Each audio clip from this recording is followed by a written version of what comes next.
Hello po mga lalabs! For today's vlogs ay magluluto po tayo ng lumpiang chicken with tofu and moringa.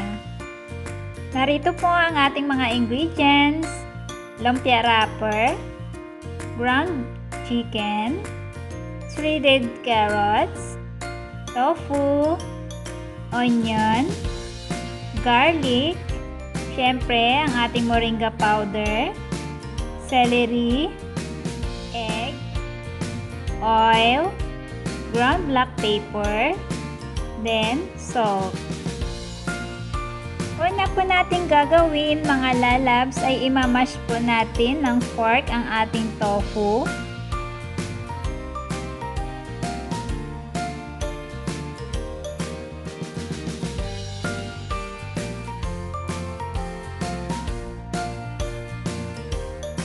Then, ilagay po natin sa malinis na tela at pipigain po natin mga lalabs para po mawala yung excess na tubig sa ating tofu.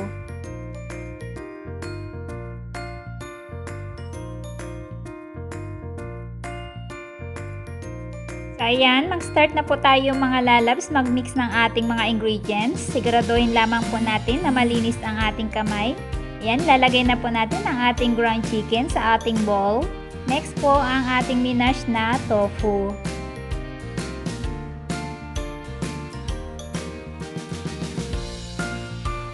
Next, i-add na rin po natin mga lalabs ang onion. Next, ang garlic.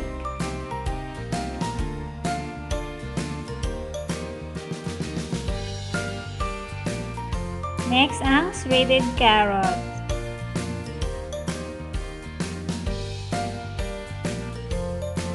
I-add na rin po natin mga lalabs ang celery.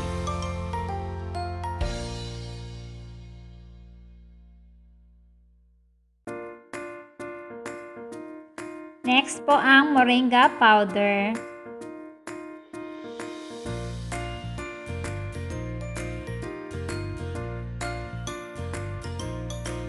Next po ang salt. Then, i-add na rin po natin mga lalabs ang ground black pepper.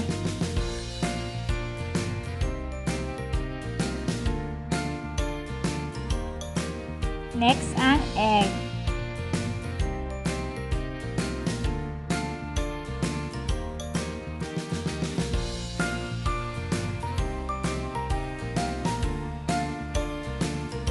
I-mix na po natin mga lalabs gamit ang ating kamay.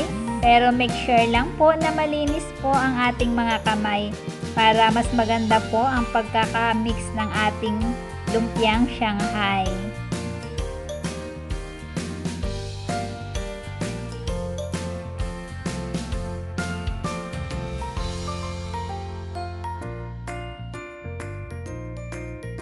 So ayan, okay na po mga lalabs. Nag-combine na po lahat ng mga ingredients. So, ayan mga lalabs, nag-dissolve na rin po ako ng flour. Ayan, mga 1 teaspoon lang po at sa kaunting tubig para gagawin po nating paste. Paghiwa-hiwalayin po muna natin mga lalabs ang ating lumpia wrapper. Dahan-dahan lang po mga lalabs para po hindi po mapunit ang ating lumpia wrapper. Para po buo pa rin po.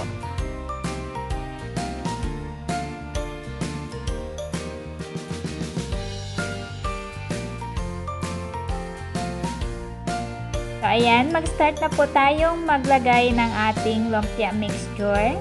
Depende po sa inyo mga lalabs kung gaano po kalaki ang inyong gagawin. Sa akin po, 1 tablespoon lang po.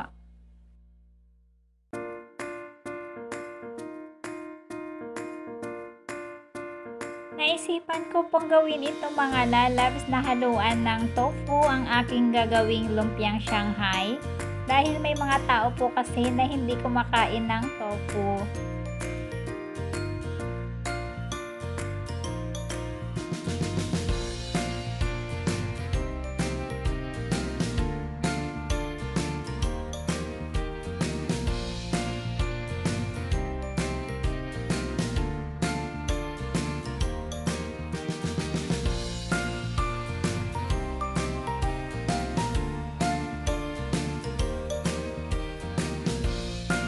So ayan, kapag na-wrap na po nating lahat mga lalabs, ready to fry na po. Ayan, magpainit na po tayo ng ating pot na paglulutuan sa stainless po mga lalabs para po mas crispy ang ating lumpia. Ayan, lagay na po natin ang ating oil. Next, ilagay na po natin ang ating lumpiang Shanghai. Kailangan po mga lalabs mahina lang po ang ating apoy para po hindi kaagad masunog ang ating lumpia wrapper. So ayan, titingnan na po natin mga lalabs. Kapag na golden brown na po ang ating lumpia, ayan, pwede na po nating baliktarin. So ayan, luto na po ang ating lumpia. Ayan, hanguin na po natin mga lalabs.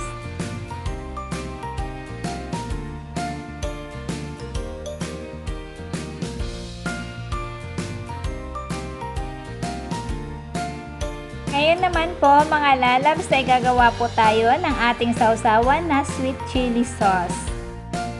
Maglagay lang po tayo mga lalabs ng 1/2 cup na tubig.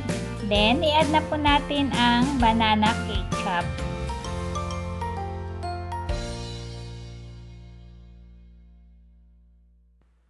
I-add na rin po natin mga lalabs ang sugar. Next po ang sili.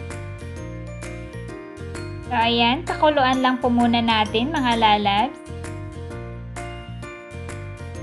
Mag-add na po tayo mga lalabs ng ating dinisolve na cornstarch.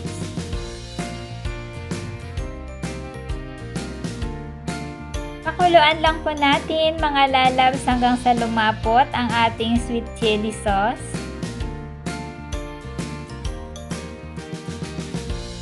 So ito na po mga lalabs, luto na po ang ating lumpiang chicken Shanghai with tofu and moringa. Ayan, hindi lang po masarap ang ating lumpiang Shanghai, pinasustansya pa dahil may moringa powder. Ready to serve na po mga lalabs. Maraming salamat po, naway nagustuhan nyo pong muli ang video ko na ito.